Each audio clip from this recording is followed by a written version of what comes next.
Hello, and welcome to the City of Toronto's 2022 LDD Moth Control Program presentation. Before we begin, we'd like to do our land acknowledgements.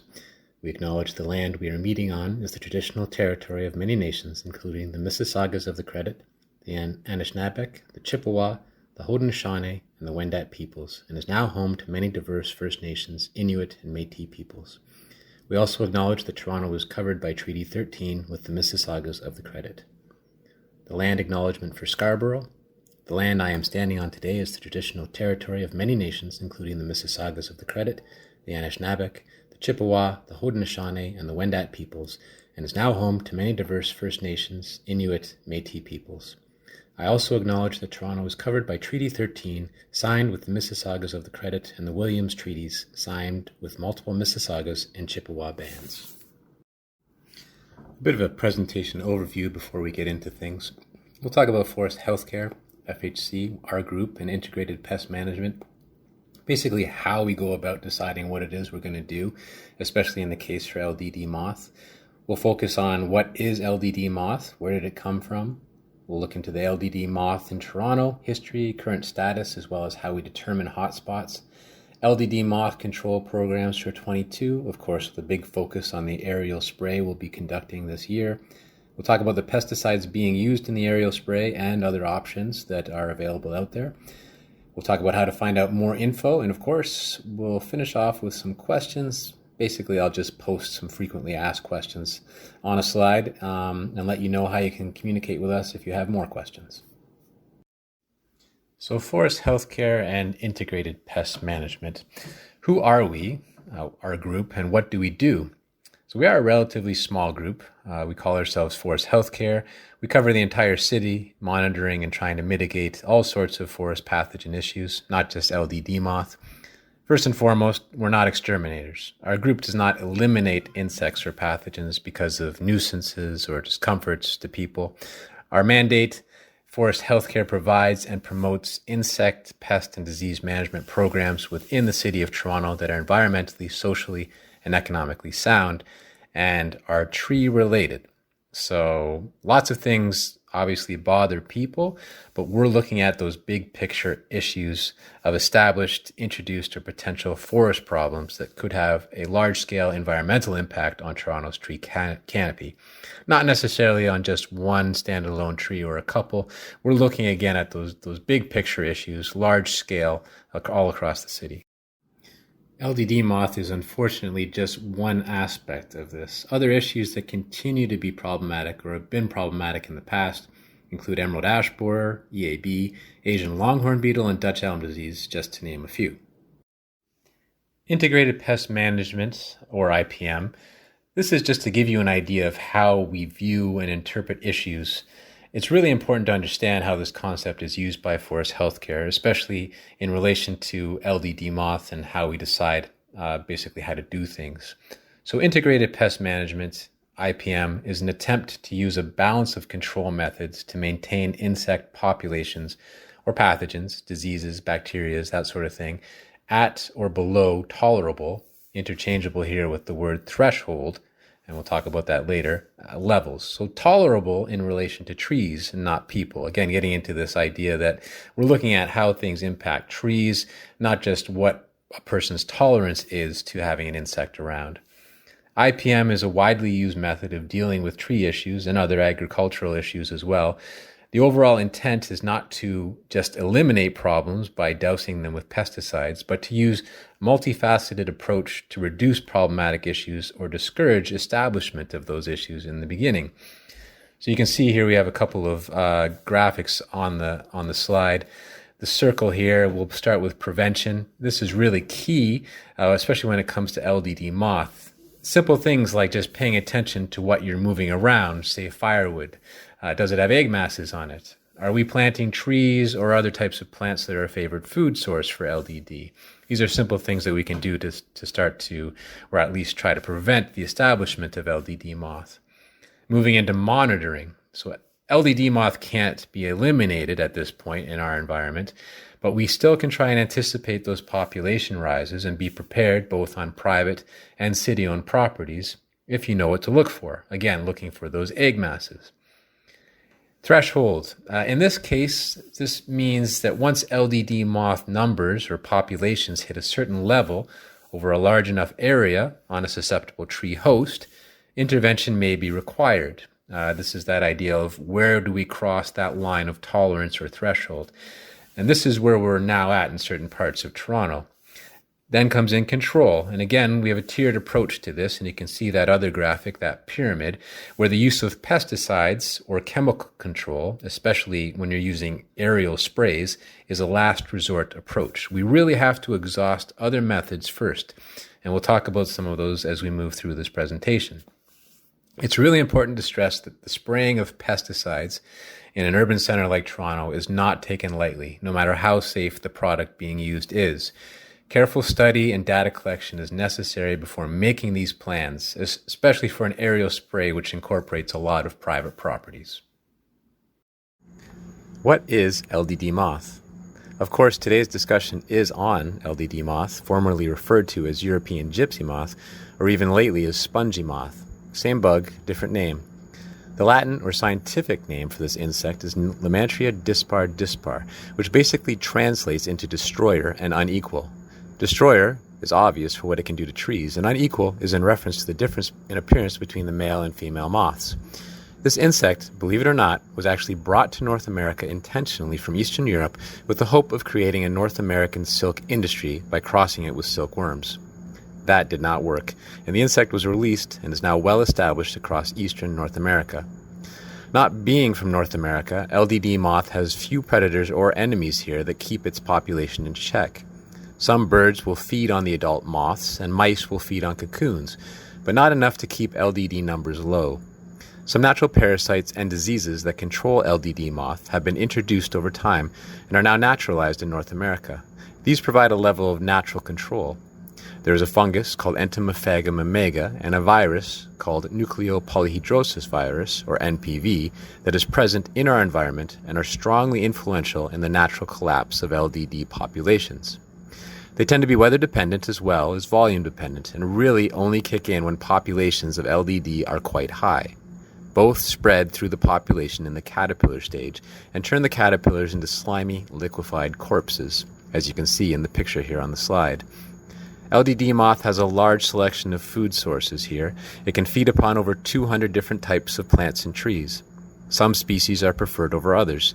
The impact of defoliation on each plant varies and is related to other stresses like drought and may compound the overall health of the trees and shrubs. LDD populations typically go through boom and bust cycles, meaning for the most part, LDD is always around, but populations can rise to high volumes and last for a few years before collapsing again. In urban settings, this can happen in different parts of the city in different years, and not in unison, so there is always seeming to be an LDD moth problem somewhere. Feeding damage. Although LDD moth can feed on a variety of trees and plants, most do recover and flush out new leaves later in the season. Some trees go untouched, even though they have many egg masses on them, like honey locusts or silver maples, while other trees, like oaks, are a preferred food source and can be heavily fed upon. Several years of heavy feeding on an oak tree can seriously stress out that tree and can lead to decline, even mortality. And that is why parts of the city that are oak dominant are of more concern for protection. Many Norway maples, especially Crimson Kings, often referred to as red maples, and linden trees, were heavily fed upon these past years. Most of these trees will recover, but if there are other types of stresses affecting them, like salt damage or soil compaction, they too can decline. Needle-bearing trees or evergreens like blue spruce or Alberta dwarf spruce can be heavily defoliated in just one season and decline, since they do not readily regrow their needles. LDD moth is not just a Toronto problem. We share it with most of Eastern North America. LDD populations across central and southern Ontario the last few years have been very high, with some of the largest areas of defoliation being noted ever due to LDD moth feeding. LDD persists through parts of Quebec and the Maritimes, as well as throughout the eastern part of the United States, especially in oak-dominant forests. LDD moth life cycle. So for most of their lives, LDD moth are in an egg form. These are those brown, fuzzy patches that we see on trees from the end of August from last year to around mid-May of this year. You can also see that little picture there on the diagram of that fuzzy brown patch. We also find them on the sides of houses, garden stones, underneath benches, play structures, really anywhere. So if you are looking to destroy them, be very thorough on your properties. Any point in that time frame from August of last year to mid-May, they can be removed and destroyed. One fuzzy brown egg mass can have anywhere from 200 to 700 tiny eggs within it. These eggs tend to hatch around the end of May, usually around Victoria Day long weekend, and are very small caterpillars at first. Most people don't even notice them. But of course they grow over the next few weeks to several inches long and can feed for up to 8 weeks, usually till the end of July. This is a long time to feed for a caterpillar. The caterpillar is the only life stage of LDD moth that is feeding on tree leaves and is actually causing damage to trees. Caterpillars begin to cocoon in the beginning of July and stay in their cocoons for about 10 days to 2 weeks before emerging as moths, which we tend to see from mid-July to mid-August. They live to mate, lay eggs, and die, usually about a 2-week span. Moths can be annoying, but they're not actually causing any harm to trees at this point. Just to continue here with the life cycle, again with some more detailed photos. Early caterpillar emergence from egg masses, again in May, late May, early June. Caterpillars very small, and this is that best time to apply pesticides when they're the most susceptible. More mature caterpillars, as we can see here in the pictures, with lots of hairs. These are the caterpillars most of us are familiar with. Obviously, they're quite irritating. Caterpillars are the only stage, especially these big ones, that feed on leaves and cause damage to trees. We move on to the brown cocooning. Sometimes these cocoons are fed upon by rodents. We can see these cocoons on trees sometimes for up to 2 years after a caterpillar has emerged as a moth. So they're empty, but sometimes people confuse them as being new cocoons. Finally, we see the male moth, the beige, the smaller one, and the female, larger white moth mating and laying eggs, and of course, continuing that cycle of life into the next season. On to LDD moth enemies. So a closer look here at some of the main enemies that contribute to the natural decline of LDD moth populations. Again, what is interesting to note is that most of these pathogens don't kick in until populations of LDD moth are peaking, what we're seeing now in some parts of the city. So these factors, these natural pathogens, however, are truly the best way for LDD moth populations to crash. Constant widespread pesticide use may actually slow these natural processes down. So another reason why we don't want to use pesticides all the time. A few images here of widespread mortality. First one being of LDD moth caterpillars on the base of a tree, lots of them just hanging there. These have been killed by the fungus Entomophagum omega. Oftentimes people will still think there's a lot of caterpillars on their tree. Well, technically there are, but they're dead. It can be a bit disturbing, but this is definitely a good thing. We want to continue. Magnified image on the far right of an egg mass that is being parasitized by tiny wasps. These wasps, when they're highly active, can kill about 30% of the eggs in one of those clusters. And in the middle, an image of the effects of the NPV, nucleopolyhedrosis virus, that can kill a large majority of LDD moth caterpillars. And in this case, it leaves them hanging in a V shape, again, liquefying and further producing viral particles that enter the environment. So that NPV virus is going to be a big part of the spray in High Park, the pesticide we're going to be applying there, and we'll get to that as we get farther into this presentation. LDD moth in Toronto. So LDD moth is not new to Toronto. It's new to some areas of the city for sure, but LDD has been causing problems here for well over 10 years now. Usually LDD moth population issues are noted in oak-dominant parts of the city, Etobicoke, around Mount Pleasant Cemetery, for example. There have been multiple aerial sprays in the past. This is actually the 7th time we've been using an aerial spray to control LDD moth, with the first in 2007 and the last spray being a small area in 2020. In 2019, we actually did do some spraying over High Park for the first time, but that was restricted to trees just along the main roadways throughout the park. LDD moth presence can pretty much be found anywhere in the city. And again, this is where that concept of tolerance or threshold comes into play. Just because we see one or two egg masses or caterpillars on a few trees, that does not translate into large-scale pesticide sprays. Aside from spraying of these biological pesticides from helicopters, which is the worst case scenario, yearly IPM or integrated pest management methods are used across the city, ranging from egg mass removal to pesticide injections of individual trees, even just monitoring or educating people in communities in some cases. Although LDD moth is not great at traveling large distances on its own, it does move, and we are seeing that, especially over the past few years, throughout the city. Knowing where an outbreak is going to happen is not always feasible, so we do rely on people calling in and reporting LDD sightings. And again, you can find that reporting tool on our webpage.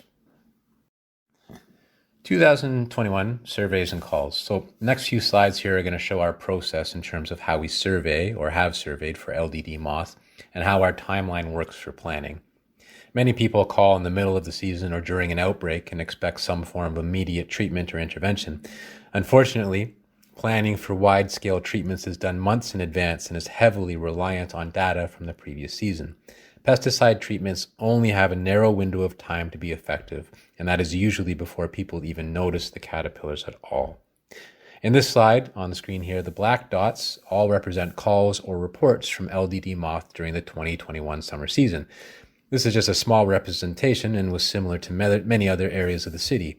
We received over 1,000 calls within a few-week period. All these reportings are noted and then inspected once the feeding has stopped. And then again, in some cases, we go back later in the fall to determine how many new egg masses have been laid. Defoliation and egg mass surveys. Once reportings have fully come in, we can map the bigger picture. So last summer, we conducted defoliation or leaf damage surveys once the feeding had stopped and we had received all the calls. And as you can see, red indicates heavy feeding, all these red squares on this slide. Orange squares represent areas where we had moderate feeding and green is minimal. And in some cases where you can see those reportings or those black dots, there's actually not much damage at all to the trees. So actually seeing where the damage is happening allows us to prioritize treatment and see the size and scope of the actual whole problem. Follow-up surveys were then done in those red and orange priority zones to see if and how many new egg masses were laid and what the potential thresholds would be for this upcoming spring. And finally, treatment. In this slide, you can see how all of that data and information was then used to delineate areas where aerial spraying of pesticides and other interventions would best be done. So aerial sprays on this map are being represented by those blue superimposed shapes over the map. Keep in mind, major highways, hydro corridors, tall buildings, big open fields are not areas that we can or should spray. So sometimes we have to choose how we spray based on how we interact with these types of features. Orange, green, and blue dots that you'll see also on these maps outside of those spray zone areas indicate individual city-owned trees that will be receiving treatment from the city, for example, egg mass removal or pesticide injections. In these areas outside of those spray zones, we do recommend residents looking into treatment options for privately owned trees as well. I highly recommend also checking out that interactive map that shows how and what we're doing across the city, and that can be found on our LDD moth webpage. LDD moth management for 2022. So this is where we'll get into more of the specifics for what we have planned for this season. LDD moth controls for 2022. Once all of these surveys and individual trees have been looked at, which has taken us months, we've finally been able to put together an overall plan. Our work map, similar to what you can see here on the slide, can be found also on our city's website page, the LDD Moth webpage, and explored in more detail. In this slide on the screen, we see all the areas in pink are areas designated to be sprayed this spring by helicopter. 27 individual blocks ranging in size with a total of nearly 800 hectares altogether. You can see how spread out all these areas are from each other, which makes this logistically challenging. Each area will receive 2 applications of aerial spray about 3 to 10 days apart, depending on weather, and are timed to target the newly emerging caterpillars. So because of the widespread area and the limited time of spraying that we're allowed each day, just a couple of hours in the morning, it may take 2 to 3 days to finish all of these blocks. We are planning to spray all 27 areas shown on this map. Most will be receiving a product called 4A48B, but Area 27, High Park, will be using an alternative pesticide, and we'll get into that as we move further into the presentation. The aerial spray. Helicopter spraying has to be done in the morning between 5 a.m. to roughly 7:30 a.m.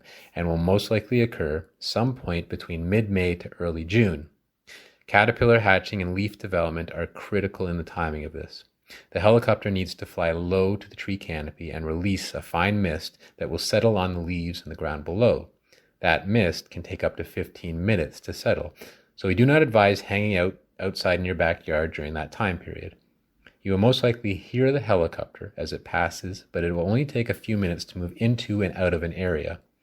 Minimal winds or air movement is necessary, and there can be no rain in the forecast immediately prior or at least 24 hours after the application.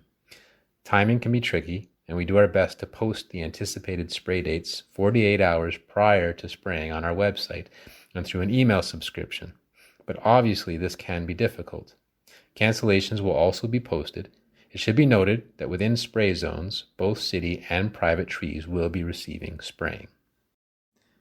Egg mass removal. Outside of spray zones, where LDD moth populations are present, but not as high or a bit more dispersed than within the spray zones, the city is going to be doing egg mass removal on city-owned trees that require some intervention. This is done with portable vacuums and is completed at any time from last fall to the end of this upcoming April. This is usually done on small to medium-sized trees that are accessible and are usually a species of tree that can recover from defoliation, like Norway maple or linden trees. Residents are encouraged to do this on privately owned trees as well. Egg masses can be found anywhere, sides of houses, under cars, etc. Try to collect the egg masses and drown or burn them before disposing of them. Egg mass removal will never get rid of all caterpillars, but it can help reduce the damage and does not involve the use of pesticides. Egg mass removal has also been done in High Park in the past, but the volume of viable egg masses currently, combined with how large an area is affected and the large size and inaccessibility of many of the trees in the park, makes egg mass removal unrealistic and inefficient. Triazin injections. On individual trees outside of spray zones that are at a higher risk to defoliation and decline, like oak trees, and with moderate to high volume of egg masses on them, a pesticide injection will most likely be done. These trees will have a numbered tag on them and a green dot will be spray painted onto the tree once the injection is complete. This technique is time sensitive as well and needs to be done just prior to caterpillar hatch as the leaves are beginning to emerge. Holes are drilled around the base of the tree and pressurized capsules are inserted into these holes, which release a product called triazin into the tree beneath the bark. This pesticide makes its way into the leaves, which are then fed upon by LDD caterpillars. Triazin will stunt the growth of the caterpillar, causing it to die. Small holes in the leaves may still be noted since it needs to be ingested. The ingredient within triazin that kills the caterpillars is called azadirachtin and is derived from the seeds of a Southeast Asian tree called neem. Oils from these seeds have been used as a natural insect control for hundreds of years. In High Park, the current volume of LDD moth does not make it feasible or efficient to rely on injections as a control option. It would mean injecting thousands of individual trees, which again isn't feasible or efficient. Aerial spray. Why? Again, to bring this back into focus, aerial spraying of a helicopter is only done in worst-case scenarios when we see LDD moth populations crossing well over those threshold barriers into outbreak conditions. As was mentioned previously, we use an IPM-based method, where chemical treatment is a last option. In this case, the city is using an aerial spray because LDD moth populations have risen to levels that could have devastating effects on Toronto's tree canopy. This year's aerial spray aims to help protect Toronto's tree canopy and also reduce the nuisance to residents at home and to park users. Pesticides and other options. And we'll start with 4A48B. For the aerial spray, most spray blocks will be receiving a pesticide called 4A48B, biological insecticide aqueous suspension. The active ingredient within this pesticide is actually derived from a protein from the spores of a bacteria called Bacillus thuringiensis kerstaki, or BTK. BTK was originally discovered by scientists who isolated the bacterium from a dead moth. Its origin is a naturally occurring organism, which is why it is called or referred to as a biological insecticide. After feeding on leaves that have been sprayed with BTK, the spores of this bacteria will crystallize in the gut of a caterpillar. This crystallizing disrupts the feeding ability of young caterpillars and causes them to die. The pesticide is applied from a helicopter in a fine mist that will settle within 15 minutes of release and stick to whatever it lands to. Sprayed over the forest, the spray is typically intersected by the leaves of trees, but where there are gaps in a forest canopy, especially in an urban setting, the spray will fall to the ground. It can be washed away with water, and it will break down under direct sunlight within a couple of days. This is not a contact insecticide, meaning it has no toxic effect on contact with living organisms. This pesticide needs to be ingested by the caterpillar, and to do that, caterpillars must feed upon the leaves to which it has been applied. 4A48B only affects caterpillars of a specific size that are feeding at a time of application on the foliage receiving spray, so it only affects those tiny caterpillars. It does not affect mammals, birds, or other types of insects like honeybees. BTK-based pesticides are widely used throughout the world and can be used on organic crops. 4A48B is approved by Health Canada. High Park Spray. Now this is where things get interesting for High Park as compared to the rest of the city spray blocks. High Park, as many of you know, is a highly valuable part of Toronto for the nearby community, for the city as a whole, as a meeting place for city residents, a cultural hub for many activities, and of course a unique black oak savanna, which is home to many rare plants and organisms. High Park was severely defoliated last season by LDD moth and is in position to be heavily defoliated again this year. Until lately, there was really only one pesticide product available for aerial spraying to control LDD moth, and that product being the aforementioned 4A48B. Which brings us to Bover. So in High Park, the pesticide known as Bover is going to be used instead of 4A48B. This pesticide, Bover, essentially contains a highly specific virus to LDD moth, which typically plays a role in the natural collapse of LDD, as we mentioned earlier on in this presentation. The aerial release of this pesticide this spring via helicopter will basically speed that action up of a natural collapse and target the caterpillars at a much younger and susceptible age before they can do the bulk of their feeding damage and help reduce the population to tolerable levels. Bover is not officially available yet for commercial use and will be used this season under an emergency use registration granted by the Pest Management Regulatory Agency of Canada for this spring solely in High Park. We have been in negotiations with various government agencies over the past few years to be able to use this product, and we are finally getting that chance. Bover will most likely be available commercially within the next few years. Non-target moths and butterflies. The reason for using Bover in High Park is because of some of the unique and potentially vulnerable moths and butterflies that are sometimes observed there. Bover will only affect LDD moth caterpillars that feed on leaves that have Bover on them and will not affect the other caterpillars, such as mottled dusky wing, clouded underwing, monarch caterpillars, or even the more common caterpillars in the park like the Compton tortoiseshell, as you can see on the slide. Other insects, mammals, and birds will not be affected by Bover. High Park truly is a unique setting within the city, especially in the case of moths and butterflies, and great care is being taken to not have an impact on any other organisms there other than the caterpillars of LDD moth. Other options. As was mentioned way back at the beginning of the presentation, pesticides are that last resort treatment and are only used once LDD populations are high and widespread. Of the available pesticides, biological pesticides like 4A48B or Bover are preferred over other chemical products. Other techniques should also be explored for trees when LDD populations are lower and to help keep LDD below threshold or tolerable levels. Some of these options are sticky traps. These are commercially available at nurseries, or you can make your own from duct tape or cellophane wraps with some sort of a sticky or gooey substance on the outside, I don't recommend using honey as that sticky substance. It also helps to block the gaps in the bark ridges underneath these wraps with some sort of cotton batten or some sort of stuffing so the caterpillars just don't go underneath them. Ideally, these traps should be applied in mid to late May. They will only catch caterpillars that are hatching on the ground or that have traveled over from other trees and try to crawl up the wrap trees. Caterpillars that hatch above sticky traps will not be caught by them. Another option is burlap wrapping, and this is a technique that can be done later in the summer when caterpillars are larger. By wrapping a piece of burlap around the trunk of the tree and allowing it to drape over itself like a skirt, caterpillars that seek shade from the heat in midsummer will hide in the folds of that fabric. Caterpillars caught in these traps need to be emptied daily in the late afternoon and either drowned, burned, or stomped on. These types of traps should be used later in July. Another option is pheromone traps. We often get questions about these. These types of traps are commercially available and are meant to lure male moths into a box or a trap that they can't escape from. These traps don't catch the female moths who actually lay the eggs. Pheromone traps are a great tool for monitoring if LDD moths are in an area, but realistically, most of us already know that they're there.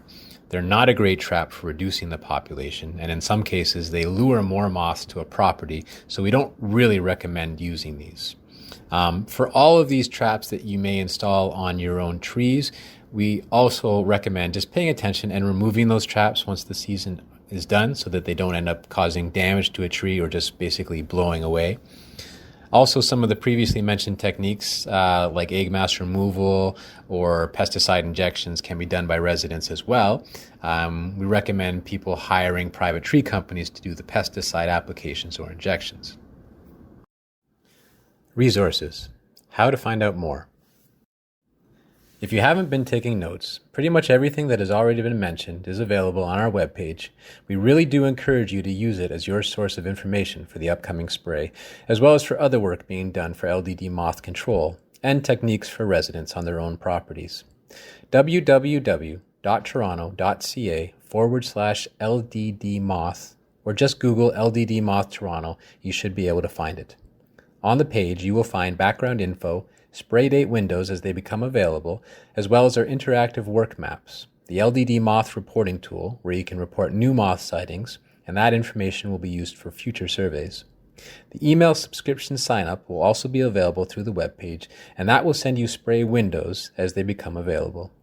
Calling 311 can also get you in touch with someone who can hopefully answer your questions too. More ways to find out more.